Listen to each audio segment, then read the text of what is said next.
Hello everyone, আজকে আমরা discuss করব যে অনেক বাবা মারা বাচ্চাদের এমার্জেন্সিতে নিয়ে আসে যে তাদের বাচ্চাদের জ্বর হয়েছে এবং জ্বরের পরে খিঁচুনি হয়েছে। এই কমপ্লেন নিয়ে অনেক বাচ্চারাই আমাদের হাসপাতালে বা যে কোনো হাসপাতালে ভর্তি হয় বা ডাক্তার কাছে নিয়ে আসা হয়। তো এই যে জ্বর হয় তার সাথে যে খিঁচুনি হয় সেটি কারণটি কি? কোন কোন বাচ্চাদের এই জ্বর থেকে খিঁচুনি হওয়ার চান্সটি বেশি থাকে? আর এই জ্বর থেকে খিঁচুনি হওয়ার চান্স পরবর্তীকালে কি খিঁচুনি রোগ হিসেবে পরিপূর্ণ হতে পারে কিনা? আর কি করবেন যদি জ্বরের সাথে বাচ্চার খিঁচুনি হয়? আর কি কি করবেন না, সেই সমস্ত নিয়ে আজকে ডিসকাস করা হবে। কারণ এটি খুবই ইম্পর্টেন্ট টপিক। অনেক বাবা মারাই যখন বাচ্চাদের প্রথম খিঁচুনি হয় সেটি দেখে তখন তারা দিক বিদিক শূন্য হয়ে যায়, ঘাবড়ে যায় খুব। আর ঘাবড়ে গেলেই তারা বুঝতে পারে না তারা কি করবে না করবে। তখন অনেক কিছু টোটকা, অনেক রকম হাতুড়ি, ওষুধপত্র, অনেক রকম অনেক প্রবলেম মানে জিনিস করে যে বাচ্চার সাথে, যেগুলো বাচ্চাদের জন্য ক্ষতিকারক হয়ে যায়। তো আজকে ডিসকাস করব যে খিঁচুনি হলে জ্বরের সাথে কি করবেন, কখন ডাক্তার কাছে নিয়ে যাবেন, কোন কোন বাচ্চাদের এগুলো হওয়ার চান্স বেশি হয়, কোন কোন বাচ্চাদের এগুলো বারবার হতে পারে। তো সেই সমস্ত নিয়ে আজ ডিসকাস করা হবে। তো চলুন ডিসকাস করা যাক। তো এই জ্বরের সাথে খিঁচুনি এটিকে কি? এটি সাধারণত জ্বরের সাথে যে খিঁচুনি হয় তার প্রধান তিনটে কারণ হলো 6 মাস থেকে 5 বছর অবধি অনেক বাচ্চাদেরই জ্বরের সাথে খিঁচুনি হতে দেখা যায়। 100টির মধ্যে 10টি বাচ্চার থেকে শুরু করে 50টি বাচ্চার এরকম জ্বরের সাথে খিঁচুনি হওয়ার চান্স থাকে। এই যে এই প্রবলেমটি, একে বলা হয় ফেব্রাইল কনভালশন, মানে জ্বর হলে খিঁচুনি হতে পারে। তাছাড়াও অন্যান্য কারণ হলো মেনিনজাইটিস, মানে ব্রেনে ইনফেকশন হলে জ্বরের সাথে খিঁচুনি হতে পারে। এছাড়াও যদি জ্বর প্রচন্ড হয়ে যায় তাহলে অনেক বাচ্চাদের খিঁচুনি হতে পারে। বা সিজার ডিসঅর্ডার, মানে খিঁচুনির রোগ, যদি কোনো বাচ্চা খিঁচুনির রোগ থাকে তাহলেও তাদের জ্বরের সময় খিঁচুনি হতে পারে। এছাড়াও অসংখ্য অনেক কারণ আছে যার জন্য জ্বরের সাথে খিঁচুনি হয়। তো এই তিনটি হচ্ছে মেন কারণ যার জন্য জ্বরের সাথে খিঁচুনি হতে পারে। আর এই যে খিঁচুনি, সেগুলো 6 মাস থেকে 5 বছর অবধি বাচ্চাদের সব থেকে বেশি পরিমাণে হয়ে থাকে। তো এই যে 6 মাস থেকে 5 বছরের মধ্যে বাচ্চা, এদের খিঁচুনি হওয়ার চান্স বেশি হয় কেন? কারণ কি, কিছু কিছু বাচ্চাদের এটি বেশি হয় আর কিছু কিছু বাচ্চাদের কম হয় বা হয় না। তো এগুলো স্বাভাবিক জেনেটিক্যাল ব্যাপার, জেনেটিক্স। অনেক সময় জেনেটিক্যাল কারণের জন্য অনেক বাচ্চাদেরই এই জ্বরের সাথে খিঁচুনি হয়। আবার অনেক বাচ্চাদের ফ্যামিলি হিস্ট্রি যদি থাকে, মনে করেন বাড়িতে কারো খিঁচুনির রোগ আছে, বা বাড়িতেও ছোটবেলায় বাবা মার এই রোগটি ছিল, বা বাড়ির অন্য কারোর এই রোগটি যদি থাকে, তাহলে সেই বাচ্চাদের চান্স থাকে জ্বরের সাথে খিঁচুনি হওয়ার। আর 3 নম্বর হলো অনেক রকম সিজার ডিসঅর্ডার আছে, জেনেটিক্যাল কজ, যার জন্য এরকম হতে পারে। বা যদি ব্রেনে ইনফেকশন লাগে বাচ্চা, তাহলে এরকম হতে পারে। তো এই যে খিঁচুনি, এই খিঁচুনি যখন হবে তখন বাচ্চাদের আমরা যখন ডাক্তার কাছে নিয়ে আসে তখন আমরা কিছু কিছু কোশ্চেন করি, যেগুলো থেকে আমরা জানতে পারি যে বাচ্চাদের ফিউচারেও হতে পারে কিনা।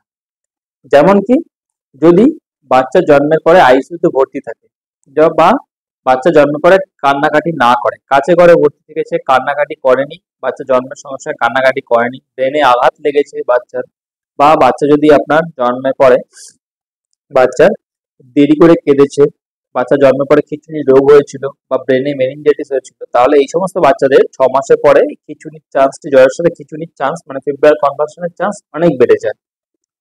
তো এগুলো হচ্ছে সাধারণত যে জ্বরের সাথে খিঁচুনি হওয়ার কারণ। এবার জ্বরের সাথে যদি খিঁচুনি হয় তাহলে কেন ওরকম জ্বরের সাথে অনেক বাচ্চাদের হয়, অনেক বাচ্চাদের হয় না?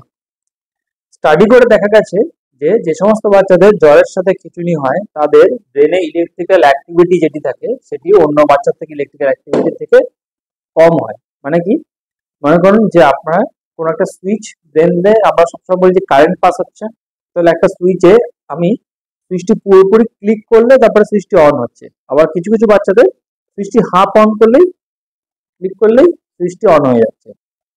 তাহলে কি হচ্ছে, আমার ব্রেনে যদি এরকম যে আমার কারেন্ট যদি 10 মিলি অ্যাম্পিয়ার পাস করে তাহলে আমার বাচ্চার খিঁচুনি হতে পারে। আর যে সমস্ত বাচ্চাদের এই জ্বরের সাথে খিঁচুনি হয় তাদের 5 মিলি অ্যাম্পিয়ার কারেন্ট পাস করলে, মানে তার হাফ কারেন্ট পাস করলে খিঁচুনি হতে পারে। তার মানে কি, ব্রেনে যদি তাদের অ্যাক্টিভিটি একটুখানি অ্যাক্টিভিটি বেড়ে গেলে, ইলেকট্রিক্যাল অ্যাক্টিভিটি বেড়ে গেলে তাদের খিঁচুনি হওয়ার চান্স বেড়ে যায়। আর জ্বর হলে ব্রেনে ইলেকট্রিক্যাল অ্যাক্টিভিটি খুব বেড়ে যায়, কারণ জ্বর হলে বাচ্চারা একটু কাঁপানি হয়, জ্বরের সঙ্গে বাচ্চার একটু কাঁপুনি হবে, বা জ্বরের সাথে আপনার বাচ্চার দেখবেন একটুখানি ঠান্ডা লাগবে, সর্দি লাগবে। আর জ্বর হলে ব্রেনে কিছু কিছু ইলেকট্রিক্যাল অ্যাক্টিভিটি অনেক বেড়ে যায়, যার জন্য এদের একটু ইলেকট্রিক্যাল অ্যাক্টিভিটি বেড়ে গেলে যে খিঁচুনি হওয়ার চান্স অনেকটা বেড়ে যায়। কারণ কি, এদের ব্রেনে যে জেনেটিক্যাল ব্যাপার, জেনেটিক্স এমনভাবে তৈরি করা আছে যে এদের 5 মিলি অ্যাম্পিয়ার কারেন্ট পাস হলেই এদের খিঁচুনি হয়ে যাবে। অন্যদের নর্মাল বাচ্চার ক্ষেত্রে 10 মিলি অ্যাম্পিয়ার পাস করতে হবে, তাহলে খিঁচুনি হবে।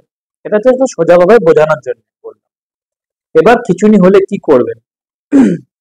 খিঁচুনি হলে অনেক মা বাবারাই হঠাৎ করে খিঁচুনি দেখে ঘাবড়ে যায়। প্রথমত হচ্ছে ঘাবড়াবেন না। বাচ্চা যদি খিঁচুনি হয়, আমি একটা ভিডিও বানিয়েছি এর আগে, দেখবেন, যেখানে যে কি করে খিঁচুনি হলে বাচ্চাকে রাখতে হয়, কি পজিশনে রাখতে হয়। তো কি রাখবেন?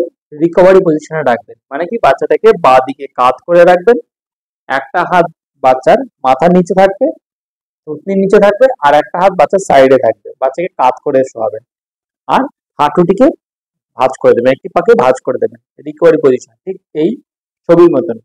এই রিকভারি পজিশনে বাচ্চাকে সবসময় রাখার চেষ্টা করবেন, বাঁদিকে কাত করে। মুখের মধ্যে কখনো কিছু দেওয়ার চেষ্টা করবেন না। অনেকেই মুখের মধ্যে চামচ দিয়ে দেয়, কারণ দাঁতে দাঁত লেগে যায় বলে মুখের মধ্যে চামচ দিয়ে দেয়। অনেকে কি করে, বাচ্চাকে গায়ের মধ্যে প্রচুর পরিমাণে জল ঢেলে দেয়, মুখে জল দেয়, মাথা জল দেয়। জল ফল কিছু দেওয়ার দরকার নেই। ফার্স্ট কি করবেন? ঘাবড়াবেন না। 2 নম্বর, বাচ্চাকে বাঁদিক কাত করে রাখবেন। 3 নম্বর, বাচ্চাকে যদি হাত পা এরকম কাঁপতে থাকে, কখনই রেস্ট্রিকশন মুভমেন্ট করবেন না। মানে হাত পা কাঁপছে, কাঁপতেই দিবেন, এমন না যে হাত পা কাঁপাটাকে বন্ধ করার চেষ্টা করবেন। তাহলে যদি বন্ধ করার চেষ্টা করা হয়, মাসেলে এত বেশি যে কন্ট্রাকশন থাকে যে কোনো সময় মাসেল ভেঙে যেতে পারে, মাসেল টিয়ার হতে পারে, এমনকি হাড়ও ভেঙে যেতে পারে। খেয়াল করবেন যে বাচ্চা কোন রকম খাটের সাইডে আছে কিনা, যদি পড়ে যেতে যাচ্ছে কিনা সেটা দেখবেন, খেয়াল রাখবেন। বাচ্চার মাথার নিচে বালিশ দিতে পারেন ম্যাক্সিমাম, যাতে মাথার ভেতরে আঘাত না লাগে। আর সঙ্গে সঙ্গে আপনারা ডক্টর কাছে নিয়ে যাবেন বা নিয়ারেস্ট কোনো হাসপাতালে নিয়ে যাবেন। অনেক বাবা মারাই তাদের ডক্টররা প্রেসক্রাইব করে বাবা মাদের, যে যখন খিঁচুনি হয় একটা স্প্রে ইউজ করতে দেয়। সেটা যে মিডাজোলাম বলে একটা স্প্রে আছে, সেটি আপনারা ডক্টর প্রেসক্রাইব করলে তাহলেই নেবেন। এই স্প্রেটি সাধারণত নেওয়ার নিয়ম হচ্ছে, যখন খিঁচুনি হবে তখন বাচ্চাকে একটি নাক বন্ধ করে একটি নাকে দুবার প্রেস করবেন, আরেকটি নাক বন্ধ করে আরেকটি দুবার প্রেস করবেন। এবার কতবার প্রেস করতে হয়, কতটা ডোজ দিতে হয়, সেটি ডক্টর যেটা প্রেসক্রাইব করবে ওজন অনুযায়ী সেটাই আপনারা প্রেসক্রাইব করবেন। তো সেই জন্য যদি কখনো খিঁচুনি হয় এমার্জেন্সিতে, ফার্স্ট টাইম যদি খিঁচুনি হয়ে থাকে, তাহলে আপনারা বাচ্চাকে বাঁদিক কাত করে রাখবেন, আর সঙ্গে সঙ্গে ডক্টর কাছে নিয়ে যাওয়ার চেষ্টা করবেন। মাথায় গায়ে কোথাও জল টল ঢালবেন চেষ্টা করবেন না। এবার অনেক বাবা মারা জিজ্ঞেস করেন যে একবার যদি খিঁচুনি হয়ে থাকে, তাহলে তো আমার বাচ্চা বারবার হতে পারে জ্বরের সাথে, তাহলে কি করব? যদি আপনার বাচ্চা জ্বরের সাথে খিঁচুনি হয়ে থাকে 6 মাস থেকে 5 বছরের মধ্যে, তাহলে সঙ্গে সঙ্গে প্রথমবার যদি খিঁচুনি হয় সঙ্গে সঙ্গে ডক্টর কাছে নিয়ে যাবেন। ডক্টররা কিছু কিছু পরীক্ষা করবে আর দেখবে যে ব্রেনে ইনফেকশন আছে কিনা। মেনিনজাইটিস হলে তার অ্যান্টিবায়োটিক চলবে, অ্যান্টিবায়োটিক ট্রিটমেন্ট, সেটা অ্যান্টিবায়োটিক ইনজেকশন দেওয়া হয়, সেই ডক্টর আপনাকে প্রেসক্রাইব করবে। যদি সিম্পল ফেব্রাইল কনভার্সন হয়, মানে জ্বরের সাথে খিঁচুনি, এই রোগটি হয়ে থাকে, তাহলে ডক্টররা আপনাকে কিছু স্প্রে দেবে, কিছু ওষুধ দেবে। কিছু ওষুধ সেটি জ্বর যখনই হবে তখনই ওষুধটা খাইয়ে দেবেন। আর কি করবেন? জ্বরের সাথে খিঁচুনি হলে, যখনই খিঁচুনি হবে তখনই আপনার বাচ্চাকে ওই যে স্প্রেটি বললাম, স্প্রেটি ডক্টর প্রেসক্রাইব করবে, সেটি ইউজ করবেন। আর যদি খিঁচুনি না হয়, সেটা কি করে প্রিভেনশন করবেন? তার জন্য আপনারা কি করবেন? জ্বর এলে, গা গরম হলেই সঙ্গে সঙ্গে জ্বরের ওষুধ খাইয়ে দেবেন। আর বাচ্চাকে ভালো করে গা মোছাবেন, যেন টেম্পারেচার আপনার বাচ্চার 100-র উপরে না ওঠে। সাধারণত দেখা গেছে জ্বরের টেম্পারেচার 100-র উপরে উঠলেই সঙ্গে সঙ্গে বাচ্চার খিঁচুনিটি হয়, কারণ ইলেকট্রিক্যাল অ্যাক্টিভিটি বেড়ে যায়, এই জন্য খিঁচুনিটি হয়। তো জ্বর যেন 100-র উপরে না ওঠে। জ্বর আসতে শুরু করলে বাচ্চাকে সঙ্গে সঙ্গে প্যারাসিটামল খাওয়াবেন, গা মোছাবেন ভালো করে ঠান্ডা জল দিয়ে, গা মোছাতে শুরু করবেন, মাথা মোছাতে শুরু করবেন, আর জ্বরের ওষুধ সঙ্গে সঙ্গে খাইয়ে দেবেন। পারলে 4 ঘন্টা ছাড়া ছাড়া জ্বরের ওষুধ খাওয়াতে চেষ্টা করবেন, যাতে খিঁচুনি না হয়। এটা প্রিভেনশনের জন্য। আর কিছু ওষুধ ডক্টররা প্রেসক্রাইব করবে খিঁচুনি যাতে না হয়, সেগুলো ডক্টর প্রেসক্রাইব করা ওষুধ সেগুলোই খাওয়াবেন। তবে কোন কোন বাচ্চাদের আবার এটি ফিউচারে হওয়ার চান্স থাকে, যদি প্রথম হচ্ছে ফ্যামিলিতে কারো এরকম রোগ হয়ে থাকে, তাহলে এই রোগটি বারবার 6 বছর অবধি হওয়ার চান্স থাকে। 2 নম্বর হচ্ছে, যদি আপনার ইইজি করে দেখা যায় যে ব্রেনে ইলেকট্রিক্যাল অ্যাক্টিভিটি খারাপ আছে, খিঁচুনি রোগ আছে, তাহলে অনেক সময় বাচ্চাদের হয়ে থাকে।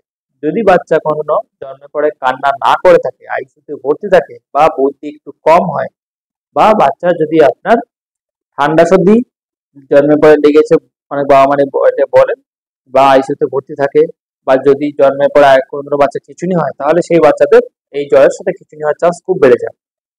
যদি কোনো বাচ্চার শুধু একটা পোর্শন ডান, মনে করেন ডান হাতে শুরু হচ্ছে, ডান হাতে শুধু খিঁচুনি হচ্ছে, বা হাতে হচ্ছে না, তাদের খিঁচুনির চান্স খুব বেড়ে থাকে, বেশি থাকে। তো এই জন্য আপনারা সবসময় ডক্টরের প্রেসক্রিপশনে যে ওষুধ লেখা থাকে সেগুলোকে ভালো করে ফলো করবেন। জ্বরের সাথে খিঁচুনি অনেক বাচ্চাদের ক্ষেত্রেই হয়ে থাকে, অনেক বাচ্চাদের ক্ষেত্রেই তারা এইটি রোগটির জন্য সাফার করে, 5 বছর অব্দি এটি হয়ে থাকে, তারপর নিজে থেকে আস্তে আস্তে কমে যায়। যদি ইইজি করে দেখা যায় যে ব্রেনে ইলেকট্রিক্যাল অ্যাক্টিভিটি খুবই খারাপ, যাতে খিঁচুনি রোগ হয়ে আছে, তাহলে এই ওষুধটি আপনারা সারা জীবন খাওয়াতে হতে পারে, না হলে 5 বছরের মধ্যে আপনাদের এটি হয়ে যাওয়ার চান্স থাকে। যে সমস্ত বাচ্চাদের দেখা গেছে জ্বরের সাথে খিঁচুনি হচ্ছে, তাদের কি কি খেলাধুলা করাতে রেস্ট্রিকশন আছে। নিয়ম হচ্ছে তাদের প্রথমত সাঁতার কাটাতে দেবেন না, যদি কোনো সাঁতার কাটতে কাটতে হঠাৎ খিঁচুনি হয়ে যায় তাহলে খুব প্রবলেম। 2 নম্বর হচ্ছে তাদের কোনো রকম ভাবেই একা কোথাও ছাড়বেন না, যদি ছাড়েন তাহলে হঠাৎ করে কোথাও যদি রাস্তায় বা কোথাও যদি খিঁচুনি হয়ে যায় তাহলে খুব প্রবলেম। তো এই জন্য তাদের সাঁতার কাটানো পুরোপুরি প্রিভেনশন করবেন, আর আগুনের থেকে তাদের দূরে রাখবেন। তো আজকের সামারি হলো, অনেক বাচ্চাদের ক্ষেত্রে দেখা গেছে 6 মাস থেকে 5 বছর অব্দি জ্বরের সাথে খিঁচুনি, এটি নর্মাল, এটি অনেক বাচ্চাদের ক্ষেত্রে হয়ে থাকে। এটিকে আমরা বলি সিম্পল ফেব্রাইল সিজার, যেটি হলে আপনারা সঙ্গে সঙ্গে বাচ্চাকে, যদি খিঁচুনি হয় তাহলে বাচ্চাকে বাদিক কাত করে রাখবেন, আর সঙ্গে সঙ্গে ডক্টরের কাছে নিয়ে যাবেন, মাথায় গায়ে কোথাও জল ফল দেবেন না। এই রোগটি থেকে প্রিভেনশন করার জন্য, বা যাদের একবার হয়ে আছে নেক্সট টাইম যাতে না হয় সেই জন্য আপনারা বাচ্চাকে যখনই জ্বর আসবে, গা গরম শুরু হচ্ছে, তখনই জ্বরের ওষুধ খাওয়াবেন। প্রিভেনশন করলে এই খিঁচুনি হওয়ার চান্স অনেক কম থাকে। তাহলে কি করবেন, প্রথম হচ্ছে যদি গা গরম হয় তাহলে সঙ্গে সঙ্গে জ্বরের ওষুধ খাইয়ে দেবেন, গা হাত পা ভালো করে ঠান্ডা জল দিয়ে মোছাবেন, যাতে জ্বর 100-র উপরে না উঠতে পারে। 100-র উঠলে আপনার বাচ্চার খিঁচুনি হওয়ার চান্স থাকবে।